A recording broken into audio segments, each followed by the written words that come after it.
मित्रों, पिछली बार हमने पुरुष सूक्त पर विचार किया था। उसके संबंध में कई तरह के भ्रम पैदा हो जाते हैं, क्योंकि एक बार लगता है कि यह सृष्टि का आरंभ है, जबकि वह कृषि के आरंभ से जुड़ा हुआ है।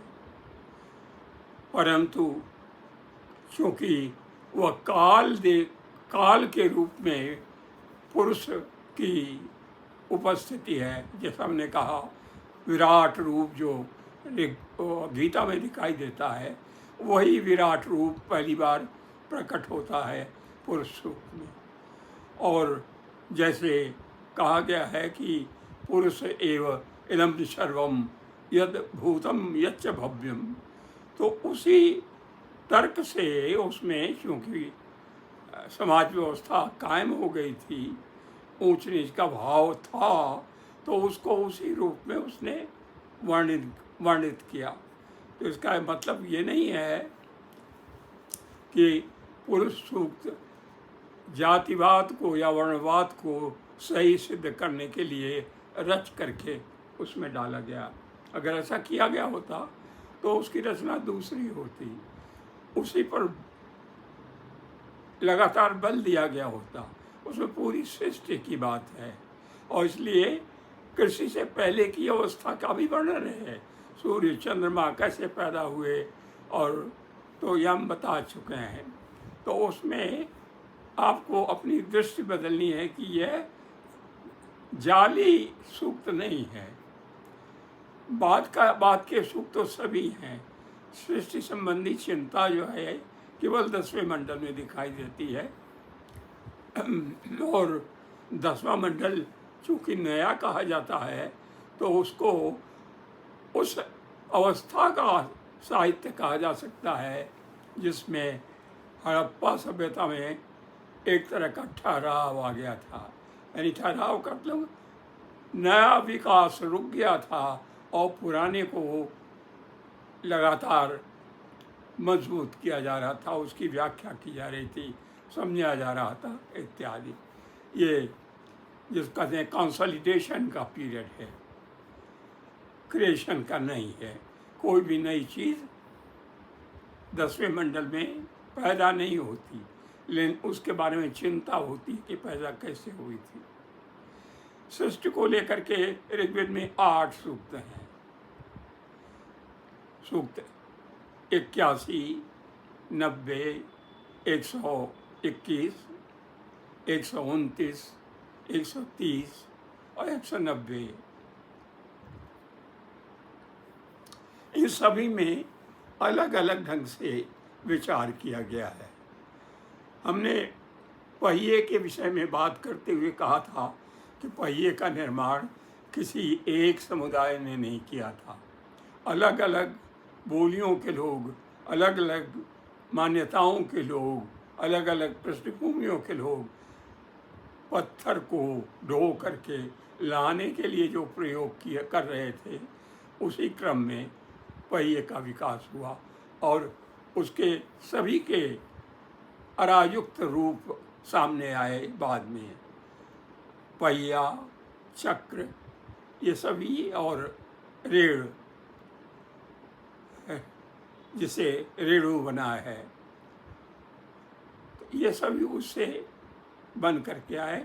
उसी तरह से सृष्टि के संबंध में भी विविध पृष्ठभूमियों के लोग अलग अलग ढंग से सोच रहे थे, और वही सोच इन सूक्तों में आया है।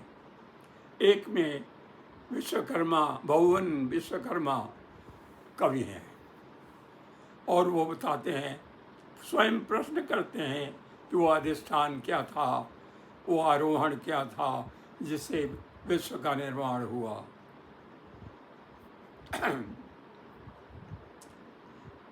किंचित्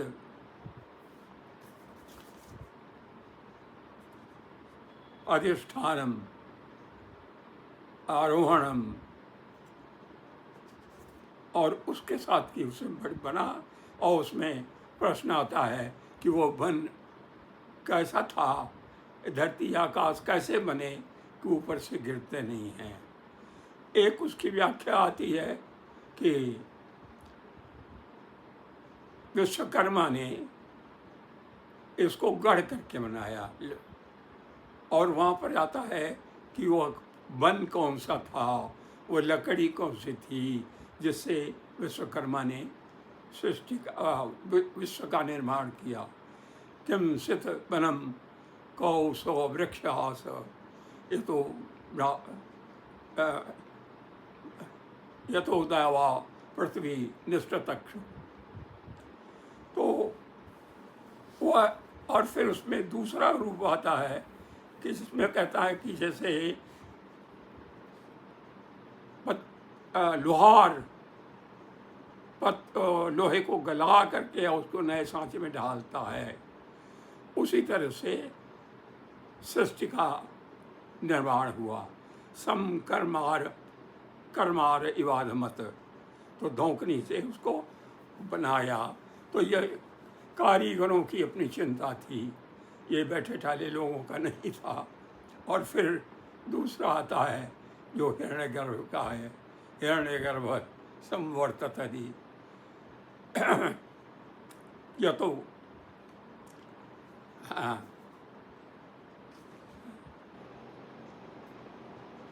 और 90 का सूक्त आता है जिसमें हम बता चुके हैं सहस्रशीर्षा पुरुष सहस्राक्ष सहस्रपात। 129 का सूक्त जो है, जिसको नासरी सूक्त कहते हैं, उसके बारे में सभी जानते हैं और उसकी व्याख्या हम अलग से करना चाहेंगे, आज उसकी चर्चा नहीं करेंगे। लेकिन 1930 में फिर सृष्टि की रचना है, यज्ञ के रूप में जो रचना है।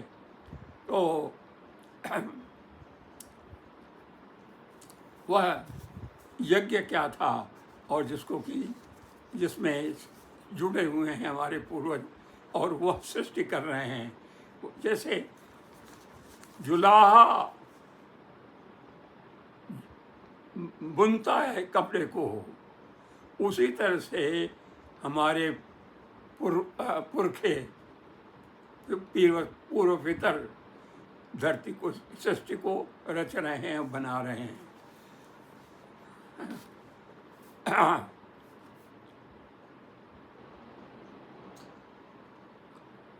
यो यज्ञो विश्वत तंतुहितम एकशतम विश्वकर्मे भी आयतम इमे वयंती पितरान आयु प्रवय अपवय इत्यासति। कि आगे प्रवय और अपव्यय, आगे को चलाओ पीछे को चलाओ, इस तरह से सृष्टि की रचना पितर लोग करते हैं। और उसी का जो अगला रूप है, जिसमें रित से सत में सब कुछ प्रतिष्ठित था, ऋतम च सत्यम च आभिधात। तो उसी से, उस ऋत और सत्य से सृष्टि की रचना हुई। मैं इस पर बल देना चाहूँगा कि जैसे हमारी संस्कृति बहुमिश्र है और सदा से है, आदिम अवस्था से है, वो पहिए में भी दिखाई देता है, सृष्टि विषय चिंतन में भी दिखाई देता है, और दूसरी चीज़ों में भी दिखाई देता है। इसको वर्णवादी ढंग से अगर आप सोचते हैं तो इस चिंतन को नष्ट करते हैं, और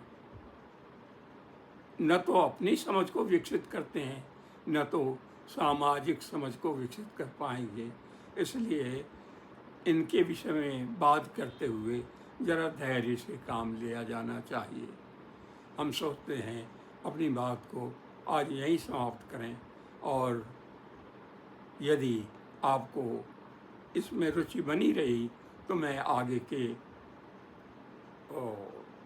खंडों में, सोपानों में ऋग्वेद पर और चर्चा करता रहूँगा।